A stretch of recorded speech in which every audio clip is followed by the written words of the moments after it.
The jig is up. So the reason why interest rates are low across the world, and the reason why central banks coordinate with each other around the world for policies like quantitative easing, is the idea that they will all be cooperating, and there won't be anyone breaking away from this essentially cartel. But now what's happening is that people like Ray Dalio over at Bridgewater, his hedge fund, or Michael Saylor at MicroStrategy are saying, you know what, we're not going to play the game anymore. We're actually going to borrow money at these incredibly cheap rates, and we're going to buy assets. It could be Bitcoin, could be something else, and we're going to stage essentially a speculative attack on these central banks. So the central banks have overplayed their hand, and now they're inviting these huge pools of capital to openly attack them. And now this is rippling through the financial world, and Ray Dalio is the biggest hedge fund in the world, and he's saying, look, there's no point in owning a bond. So others are saying, look, this could be the end of a 40-year bull market in bonds. If you're only going to get 1.6% nominal yield on a bond, and inflation is racing ahead, and the real rate of inflation, remember, is 10 to 12%, not the 1 to 2% that the government says it is. That's a lie. It's provably a lie. So why not borrow at a 1% when you know, based on just the minimum amount of inflation in the economy of 10%, you're going to make 1,000% on your money by just borrowing against the Fed, by attacking the Fed. Who's not going to take that trade? On the one side, we've covered all their deplatforming and authoritarian sort of drive towards silencing voices that are against theirs, and silencing people who are against free money printing, by the way, is going to possibly be something that they're against. But once you go brrr, you never go back, right? Here is something I saw trending, and you can see it, get my payment.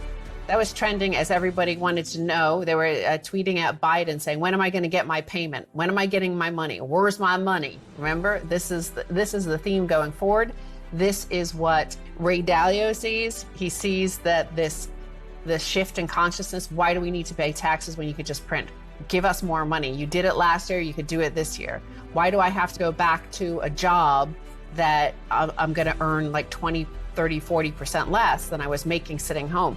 Right. Well, markets are like natural systems, and it only takes a 1 degree difference to go from solid to liquid, to go from ice to water. It's just a 1 degree difference. And with markets, if you just have a 1 degree difference, and you're saying, you know what, instead of getting a positive rate of return on my bond market, I'm going to get a negative return on my bond market.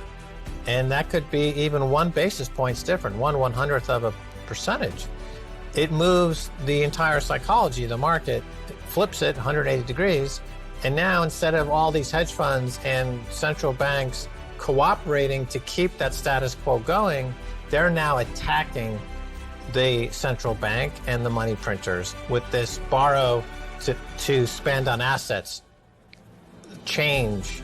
And we see that reflected now in the commodity markets that are now entering a bull market, because paper and fiat money is now turning into trash, as it has in some of these emerging markets like Venezuela. And assets like Bitcoin are becoming the go-to asset to protect yourself against, as Michael Saylor of MicroStrategy calls it, the melting ice cube on your balance sheet.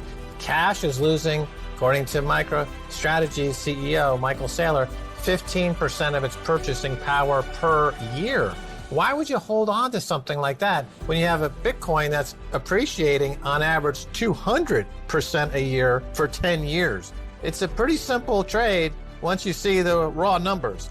Well, speaking of raw numbers, I have some raw numbers from Bank of America, and it kind of goes with the data I showed you from Twitter versus what Biden is doing and what Ray Dalio is doing.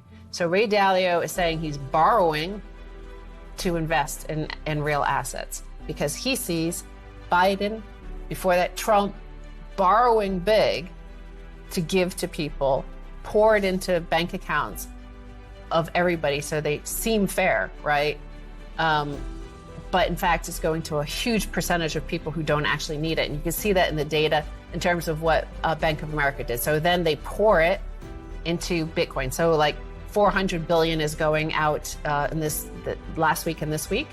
And what you're seeing is Bank of America found that about 10% of that is going to go into Bitcoin. So 40 billion pouring into Bitcoin, a real hard money, right? People are taking the borrowed money that basically the US government is doing this technique of a speculative tax on the dollar themselves.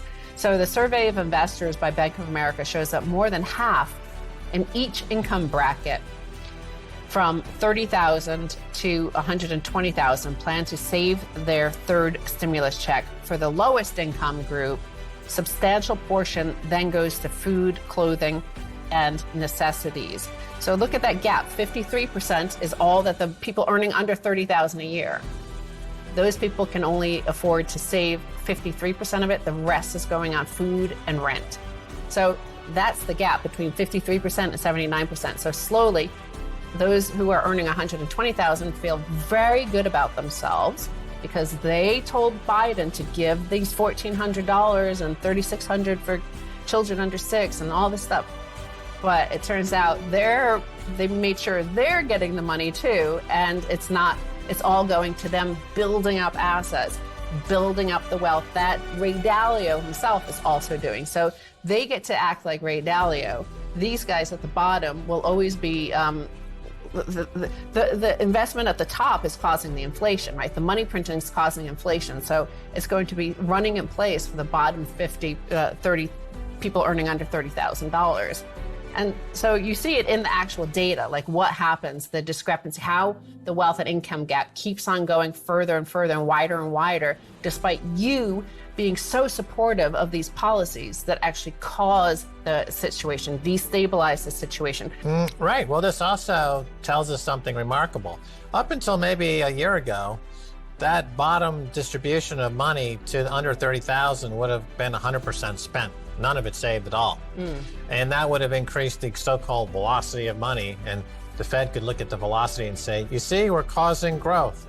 But now what we're going to find out is that this money printing is not going to increase the velocity of money across the board, because even those making under 30,000 have been educated by the Bitcoin cyber hornets that saving money, like what they do in the 100, 200, a million, $10 million income class, is in assets that go up as they print more money, is the escape valve, as Christine Lagarde calls it. So now the cat's out of the bag. Now even people who are dirt poor are going to put some of that free money into Bitcoin because they realize that the government is trapped and that Bitcoin can only go up in value, and that'll make the money velocity not go up, which will make the government in turn print more money.